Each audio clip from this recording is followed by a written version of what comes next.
सांस है जब तलक ना रुकेंगे कदम, चल पड़े हैं तो मंजिल को पा जाएंगे। हेलो दोस्तों, स्वागत है आपका अपना YouTube channel study with R K Rai में।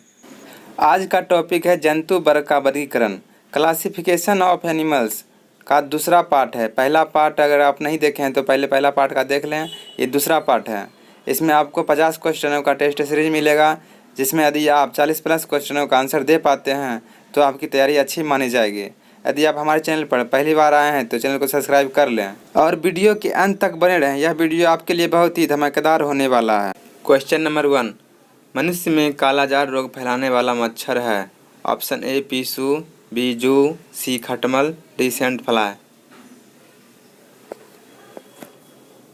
मनुष्य में कालाजार फैलाने वाला मच्छर है सेंट फ्लाई। सेंट फ्लाई मच्छर के कारण कालाजार फैलता है। नेक्स्ट क्वेश्चन, कीट वर्ग के जंतुओं का एक विशिष्ट लक्षण क्या है? कीट वर्ग के जंतुओं का एक विशिष्ट लक्षण क्या है? 3 जोड़ी पाद, 2 जोड़ी एंटीनी, 1 जोड़ी एंटीनी, 4 जोड़ी पाद। तो इसका मुख्य लक्षण है 3 जोड़ी पाद, मतलब 6 पैरों की संख्या। पैरों की संख्या 6 होनी चाहिए, वो कीट वर्ग के जंतु का विशिष्ट लक्षण है। मलेरिया रोग का कौन सा भाग वेक्टर है? मलेरिया रोग का वाहक किससे माना गया है? ए नर क्यूलेक्स, नर एनफिलीज मच्छर, मादा क्यूलेक्स मच्छर, मादा एनफिलीज मच्छर। तो मलेरिया रोग का वाहक है मादा एनफिलीज मच्छर। मादा एनफिलीज मच्छर के कारण मलेरिया रोग फैलता है। नेक्स्ट क्वेश्चन, कटल फिश के नाम से किसे जाना जाता है? कटल फिश के नाम से किसे जाना जाता है? ऑप्शन है लिलीगो, बी सिपिया, सी पायला, डी टेरिडो। सिपिया। सिपिया को कटल फिश के नाम से जाना जाता है।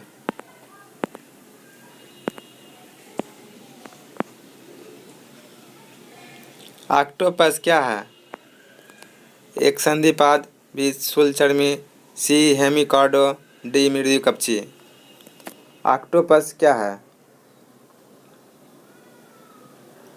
ऑक्टोपस एक मृदुकवची जीव है। ऑक्टोपस एक मृदुकवची जीव है। डेविल फिश के नाम से किसे जाना जाता है? पायला, सिपिया, ट्राइडो, ऑक्टोपस। डेविल फिश के नाम से किन्हें जाना जाता है? तो डेविल फिश के नाम से ऑक्टोपस को जाना जाता है। ऑक्टोपस। ऑक्टोपस में भुजाओं की संख्या कितनी होती है? 4, 5, 6, 8।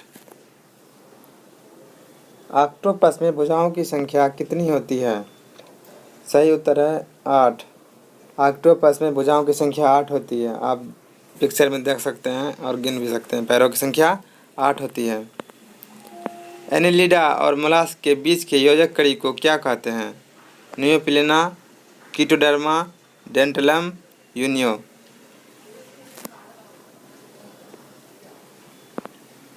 एनिलिडा और मोलास्का के बीच के कड़ी योजक को नियोपिलेना कहते हैं। नियोपिलेना।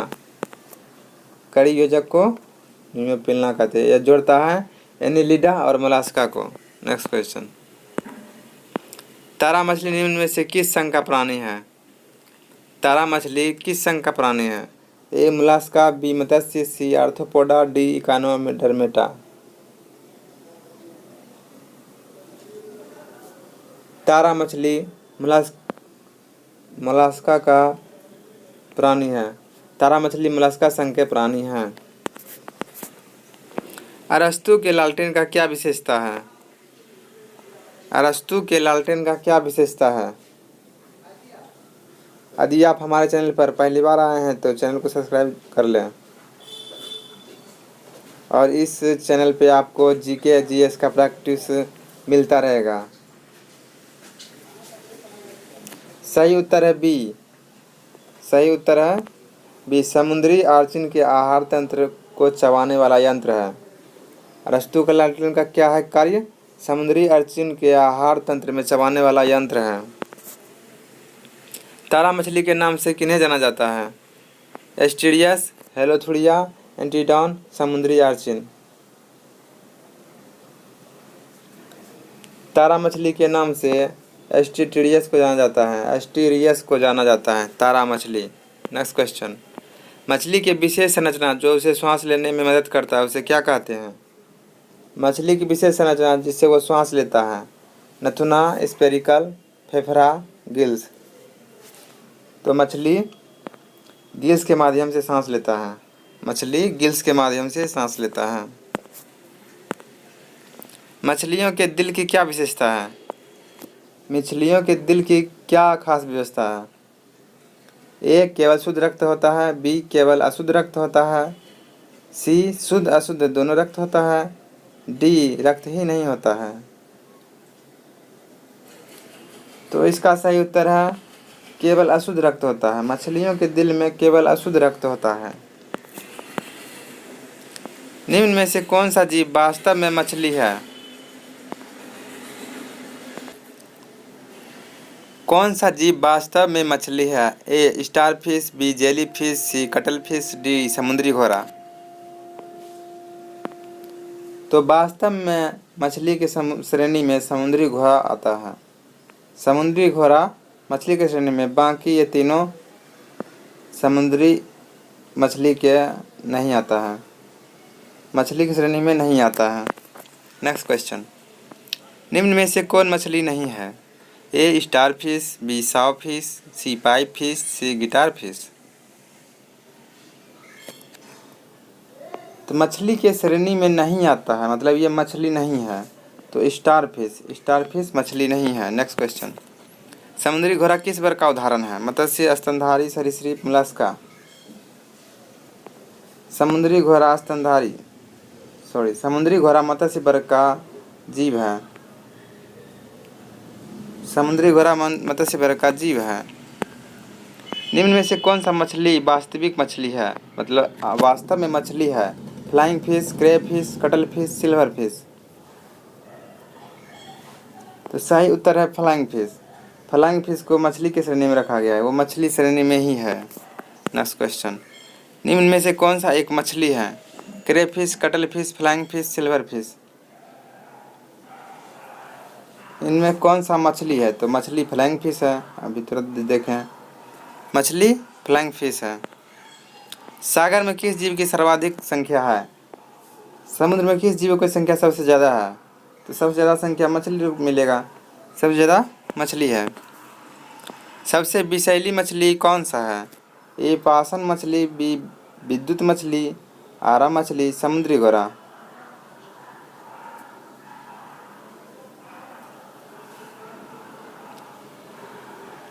पॉइजन फिश किसे कहा जाता है? इसका उदाहरण है, इसका दूसरा नाम पॉइजन फिश किसे कहा जाता है? तो पाषाण मछली को पॉइजन फिश भी कहा जाता है। नेक्स्ट क्वेश्चन, पॉइजन फिश का दूसरा नाम स्टोन फिश मछली भी कहा जाता है। मच्छरों के नियंत्रण हेतु प्रयोग में होने वाले कीटभक्षी मछली का क्या नाम है? हिल्सा, लेबिया, गेम्बूसा, मिस्ट। मच्छर के नियंत्रण हेतु प्रयोग में होने वाले कीटभक्षी मछली का क्या नाम है? मच्छर की दवाई बनाने में कौन सी मछली का प्रयोग किया जाता है मच्छर मारने की दवाई में? तो सही उत्तर है गेम्बूसिया। गेम्बूसिया मछली का प्रयोग मच्छर मारने में किया जाता है, मच्छर मारने की दवाई बनाने में किया जाता है। नेक्स्ट क्वेश्चन, जल से बाहर निकालने जाने वाली मछली मर जाती है क्योंकि? जल से बाहर निकालने के बाद मछली क्यों मर जाती है? उन्हें ऑक्सीजन अधिक पात्र मात्रा में मिलता है, उनका शारीरिक तनाव बढ़ जाता है, वे सांस नहीं ले पाते हैं, वे जल में नहीं चल पाती है। तो सही उत्तर है वे सांस नहीं ले पाते हैं, वो सांस नहीं ले पाते हैं बाहर निकालते इसी समय। शार्क मछली में कितने हड्डियां होती हैं? Option A 100, B 0, C 200, D 300। Shark मछलियाँ में कितना हड्डी होती है? तो वास्तव में शार्क मछली में एक भी हड्डी नहीं होता है, शार्क में एक भी हड्डी नहीं होता है। नेक्स्ट क्वेश्चन, एम्फीबिया बनाता है बहुत तेज़ी से चलने वाली नावों को, केवल जल में रह सकने वाले पशुओं को, केवल स्थल में रह सकने वाले पशुओं को, जल एवं स्थल दोनों में रह सकने वाले पशुओं को। तो एम्फीबिया वैसे जंतु को कहते हैं जो जल एवं थल दोनों में रह सकता है, उसे एम्फीबिया कहते हैं। एम्फीबिया वर्ग में सम्मिलित किया गया है।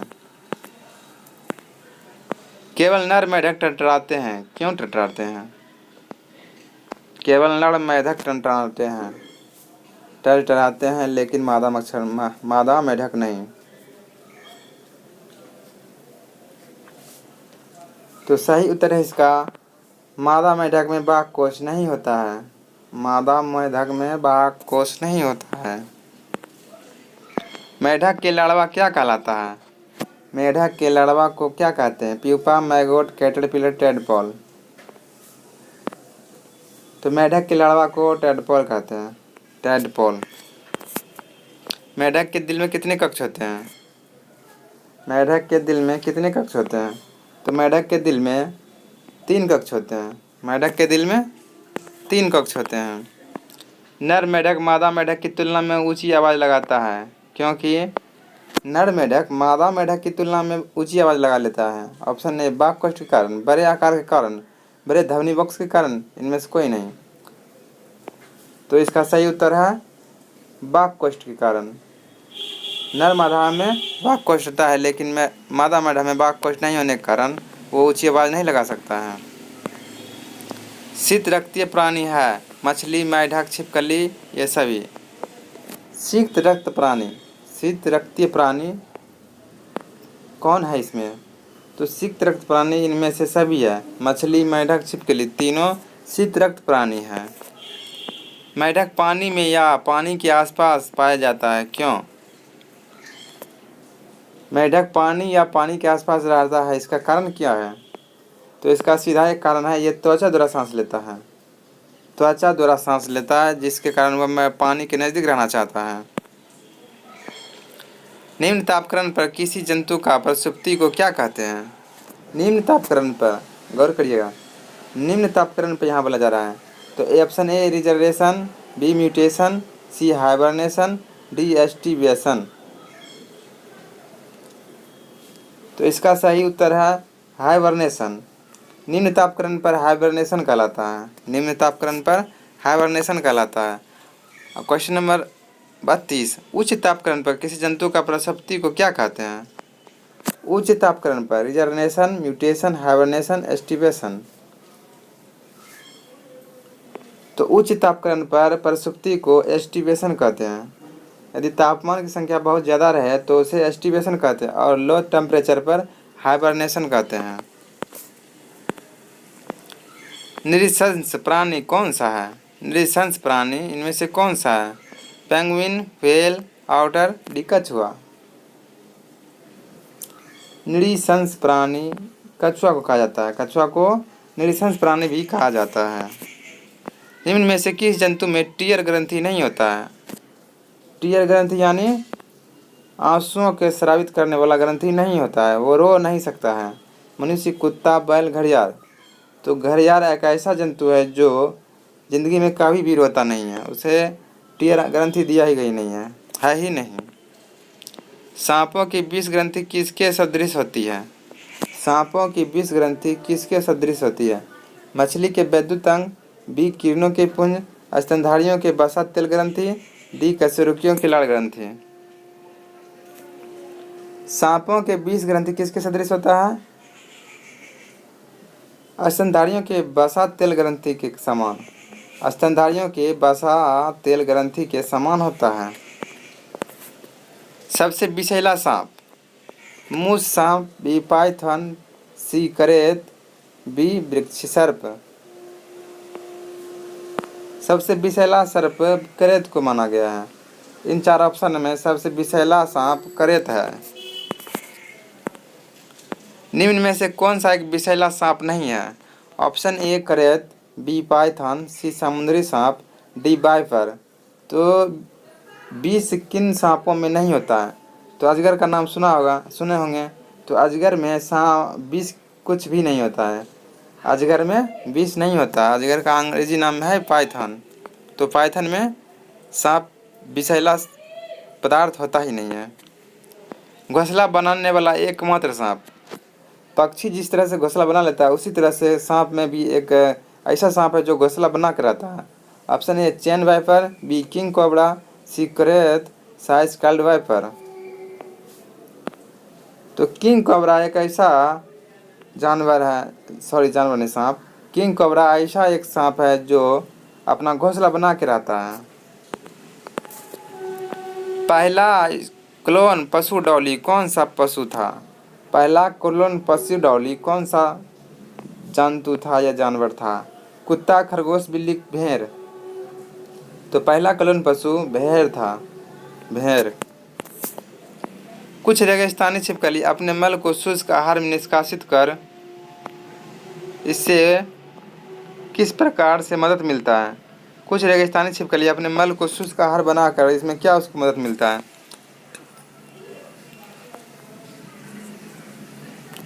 सही उत्तर है जीवों के पर्यावरण के अनुसार अनुकूलन। जीवों के पर्यावरण के अनुकूल रहता है। मल का शुष्क आहार में निष्कासित करके जीवों के पर्यावरण के अनुसार अनुकूल बनाए रखता है अपने शरीर को। डायनासोर था किस युग का? सेनोजोइक सरीसृप युग का, मेसोजोइक युग का, पैलियोजोइक एम्फीबिया, डी मेसोजोइक सरीसृप युग का। तो सही उत्तर है डायनासोर मेसोजोइक सरीसृप युग का था, मेसोजोइक सरीसृप युग का। विषैली छिपकली इसमें से कौन सा है? Chameleon, एसिस्ट्रोडोन, हिलोड्रामा, variance. विषैली छिपकली हिलोड्रामा है। विषैली छिपकली के नाम से हिलोड्रामा को जाना जाता है। नेक्स्ट क्वेश्चन, उड़न छिपकली इनमें से कौन सा है? वैसा छिपकली जो उड़ सकता है उसे क्या कहते हैं? डेक्रो, गीगो, हिलोड्रामा, वेरेंस। तो उड़ने वाले छिपकली को हम डेक्रो कहते हैं और सबसे विषैली छिपकली को हिलोड्रामा कहते हैं। निम्नलिखित में किसकी उपस्थिति के कारण गिरगिट रंग बदलता है? हीमोग्लोबिन, वर्णकिल्विक, क्लोरोफिल, वातरंध्र। गिरगिट अपना रंग किसके उपस्थिति के कारण बदलता है? तो वर्णकिल्विक के कारण गिरगिट अपना रंग अपने वस्तु जो निकट रहता है उसके अनुसार अपना रंग बदलते रहता है। उसके नज़दीक जो भी वस्तु का रंग रहेगा वो अपना शरीर को उसी रंग में ढाल लेगा। समुद्री सर्प को क्या कहा जाता है? Cuttle fish, devil fish, hydrophis, silver fish. तो समुद्री सांप को हाइड्रोफिश में श्रेणी में रखा गया है। समुद्री सांप को हाइड्रोफिश श्रेणी में रखा गया है। सर्प में मध्यकर्ण नहीं होता, यह ध्वनि ग्रहण कैसे करता है? सर्प में कान होता ही नहीं है, ये ध्वनि ग्रहण किस रूप में किससे करता है? जीभ से, मुंह से, त्वचा से, पैर से। तो सर्प ध्वनि का ग्रहण त्वचा से करता है। किससे करता है? त्वचा से ध्वनि का ग्रहण करता है। पक्षियों की हड्डियां होती है ठोस, मजबूत और ठोस। ऑप्शन सी बातिल होता ही नहीं है। तो पक्षियों की हड्डियां वातिल होता है, मतलब पाइप जैसा होता है, बीच में पाइप जैसा रहेगा और बाकी बात चारों तरफ गोल से टाइप रहेगा, वातिल रहेगा। निम्न में से कौन सा भारतीय पक्षी विज्ञान विशेषज्ञ व्यक्ति थे? वैसा व्यक्ति जो पक्षी के श्रेणी में अपना योगदान बहुत अच्छा दिया है। सलीम अली, जेसी बॉस, हरगोविंद खुराना, स्वामीनाथन। तो हम सभी जानते हैं डॉक्टर सलीम अली। डॉक्टर सलीम अली वह भारतीय पक्षी वैज्ञानिक हैं जिसके जन्म पर पक्षी दिवस भी मनाया जाता है। पृथ्वी पर विशालतम जीवित पक्षी है ईमू, शुतुरमुर्ग, अल्ट्राबास, साइबेरियन सारस। तो सबसे विशालतम जीव शुतुरमुर्ग है। हमारे पृथ्वी पर सबसे बड़ा विशालतम पक्षी शुतुरमुर्ग है। सबसे छोटा पक्षी, ऑप्शन ए कबूतर, तोता, गुंजन पक्षी, घरेलू गौरैया। घरेलू गौरैया। सबसे छोटा पक्षी गुंजन पक्षी, जिसे हैमिंग बर्ड भी कहा जाता है। तो हमारे दुनिया में सबसे छोटा पक्षी है गुंजन पक्षी, हैमिंग बर्ड। यदि आप हमारे चैनल पर पहली बार आए हैं तो चैनल को सब्सक्राइब जरूर कर लें।